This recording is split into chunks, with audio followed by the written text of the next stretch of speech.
Today we're going to talk about two types of agents. And the main reason is because the two types of agents that I'm going to talk about today is super important that you ask all these questions. Just kind of make sure that you know the difference between a showing agent and a remote agent.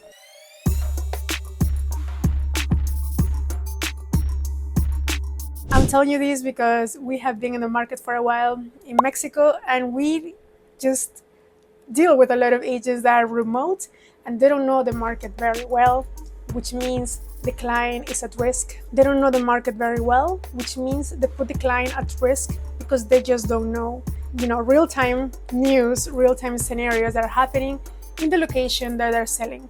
So I want to make sure that you ask all these 5 questions to all your agents before you start working with them to make sure that you're protected and they have your best interest. Question number 1, do you live in the area you're going to show me the properties that I'm looking for? Question number 2, do you own property in the area I'm looking for? Question number 3, are you going to be the showing agent or you're going to hand me over to another person to show me the properties? And are they in your team or you're just outsourcing me to a different person? Question number 4, communication. How are you going to share with me any updates on where my construction is at, or how you communicate with your clients in the most effective way so I can understand the process? Question number 5 that people forget to ask is, what can go wrong? What are some horror stories that you had to deal with, that your clients had to deal with? Because if they say that everything is perfect, that might not be the case because not everything is perfect everywhere in the world. So just ask for what can go wrong. It's a very important question because very few realtors will tell you the truth about this one topic. Question number 1, do you live in the area the property is located at? And if so, how many months a year do you spend there? Question number 2, do you own property there? How well do you know the area and what market specific data do you have for that specific region? Question number 3, are you going to be the one showing me the properties or you're going to hand me over to another agent for the showings? Sometimes the agents will help you with the onboarding process, but then they will hand you over to another person for the showings specifically. So make sure when they do that, ask if they are in the same team. Question number 4, communication. How should I expect to have the communication with you? Who's going to be the one handling my file? And also, how do I get the updates on how is the construction, what is getting built, what is not, things like that happen during the construction process. Question number 5 that many people don't ask, and I think that's the most important question, is what can go wrong? If the agent tells you everything is perfect and everything is sunshine and rainbows, probably you might want to ask a little deeper. There are some things that can go wrong in Mexico, so you have to ask this question always because we have some horror stories and sometimes the agents that don't know much about the market, they don't share these stories because they just don't know. So let's give you some more detail on this. Let's first divide the group into pieces. In this side we'll have the remote agents and in this side we'll have the actual showing agents.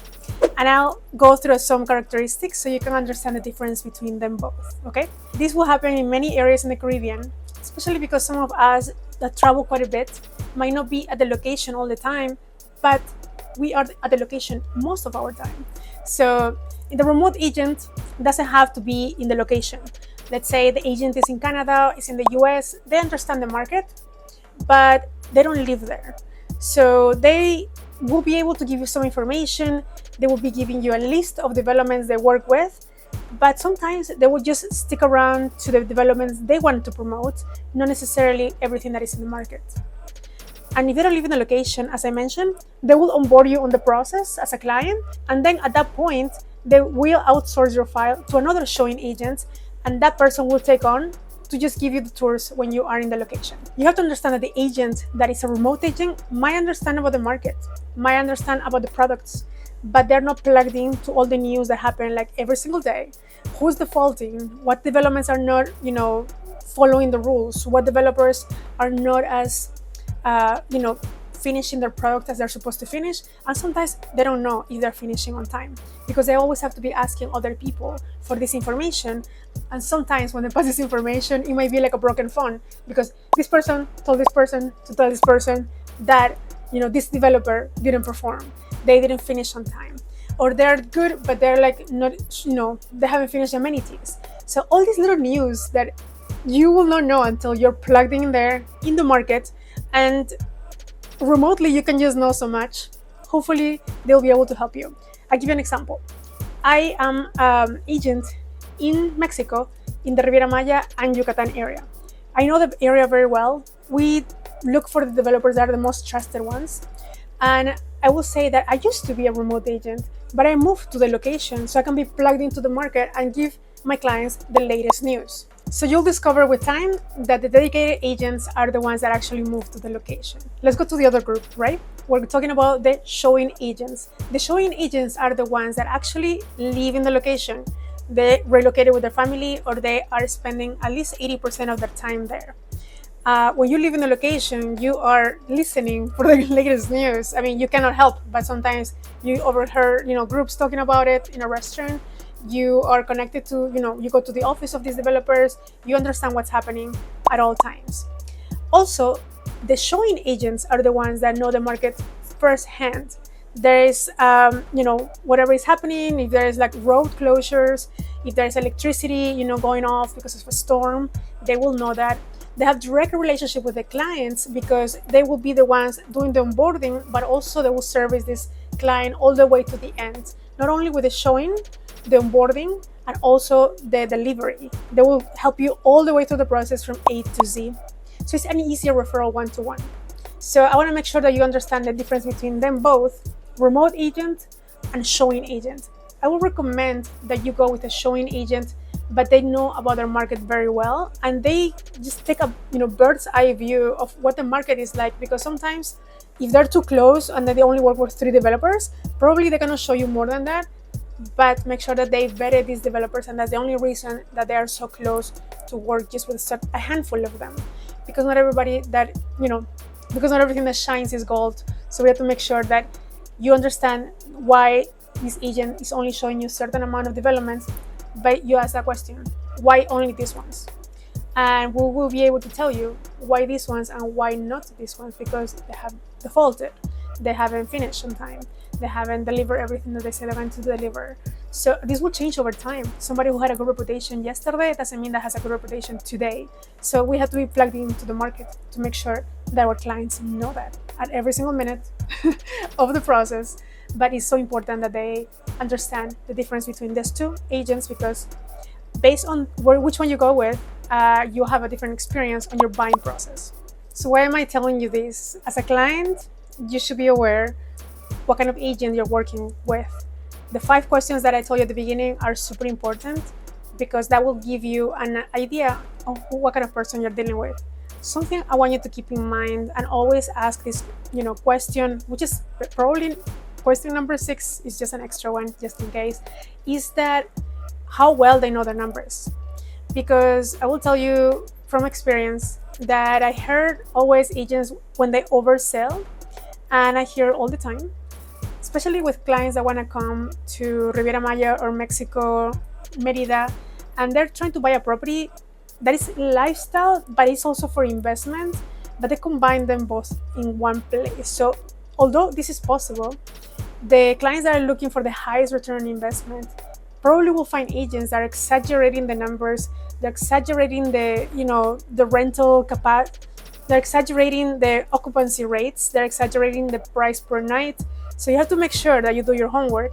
And if you have any questions, we have a report that we put out for every single type of property based on location and how is it rented right now. How is the frequency on how it's getting rented? What's the demand? And if there is an extra amount of supply, that will lower, your prices, or that will lower your occupancy rate. So we're really close to the numbers, because we try to make sure that we tell the truth to our clients. We don't exaggerate the numbers. You sometimes will hear some agents say, oh yeah, you have 40% appreciation in 1 or 2 years. Oh yeah, it's gonna go to triple the price. Because you buy it at 100, you're gonna sell at 300. Or they're gonna tell you your ROI is gonna be 14 to 20%. And when I hear those numbers, I'm like, where do you pull those numbers from? Like, just, you pull it out of your... And I think, to me, it's so important to be honest, to be truthful, and to be as close to the number that is today. The demand in Tulum has decreased quite a bit, and the occupancy rate has gone down. and I'll explain why in another video, but I can tell you a lot of details on why Tulum is in a little slight decline. So if you're expecting high returns in Tulum and for a studio or one bedroom, probably you will be disappointed. So hopefully this video has helped you understand the difference between these two types of agents and which one you might want to work with. And also as a buyer, what are the numbers that are true to the market? And as a realtor, if you're thinking about referring as business or referring anybody in the area business, make sure that you understand what kind of agent you're dealing with. The remote agent or the showing agent that is actually living there. So this video is mostly for awareness, to make sure that people understand what to expect and what are the differences. So when you end up buying, with a person that you found online, make sure you ask these questions, make sure you validate.